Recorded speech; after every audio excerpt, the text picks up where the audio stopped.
Hey everyone, this is your CEO and founder of FinLit and your family's Certified Financial Educator. So if you missed my show today, which was on the mic at Mike, station 92.7 FM and 8:20 AM.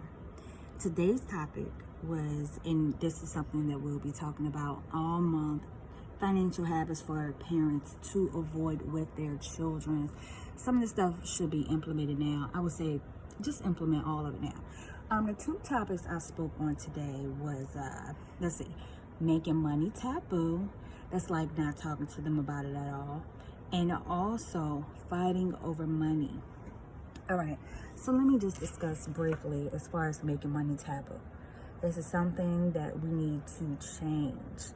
One thing with our families, when we do that, we create healthy habits for our children, and then they get that sense of, they already have the sense of money grows on trees. So this will help to kind of slow that process down, because they know the money that mommy and daddy makes, it goes into the household, then they'll know what's left over from there. So the first thing as far as making money taboo, talk to your children about your finances and the bills that come in.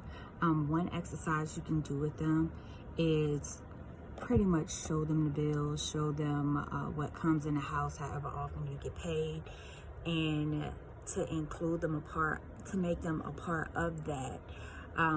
Get them to pay the bills. Sit with them.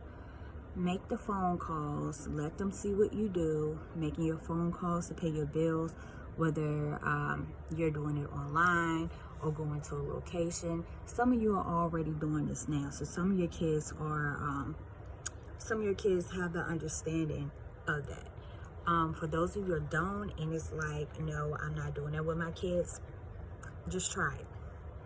All you can do is try. If it works, it's amazing. If it doesn't, then we'll figure out something else. But these are things to help your children to understand how money works. One thing I said on the show was to pay your bills first. No, pay yourself, pay God first. That's who you pay first. You definitely want to have a budget in mind in regards to that, so you will know what is left over at the end of the month to be able to implement that. And the reason why you want to make sure you pay God first, He's our provider. If you guys don't believe in that, understood. This one is for those who do understand how tithing and offering works. For those of you who going to have trouble with just paying yourself first, one thing you can do, and the reason why you want to pay yourself first, is because at the end of the day, you're working for somebody else. Maybe you're working for yourself, but you also have other goals, whether you want to travel, whether you want to start a business, wherever it may be. Just saving for something, rainy day account for you, or even if it's just putting money in your 401k, that all counts as far as paying yourself first.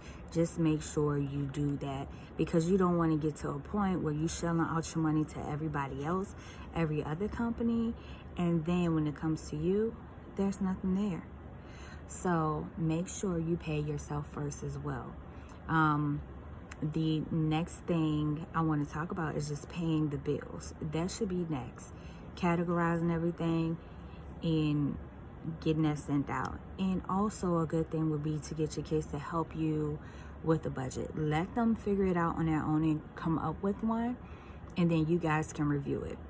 Like you as parents do a budget for yourself, then allow the kids to come in and create a budget based off the amount what you give them. And you don't necessarily have to tell them exactly what you bring home. Just give them a ballpark figure, write it on the paper, and let them do the deductions. I know when I was growing up, my father made me pay the bills. Probably that started when I was about 14, 15 years old. I would have to make the calls, and I would have to balance his checkbook. Yeah, back then, balancing checkbooks was a thing. Of course, kids wouldn't understand that now. even though it'll be something to introduce them to. Outside of that, let's see. I talked about giving a task. I talked about let them think of what should be done to understand that money doesn't grow on trees. I talked about showing them the income in the bills. With the income, showing them, just give them a ballpark figure to work with.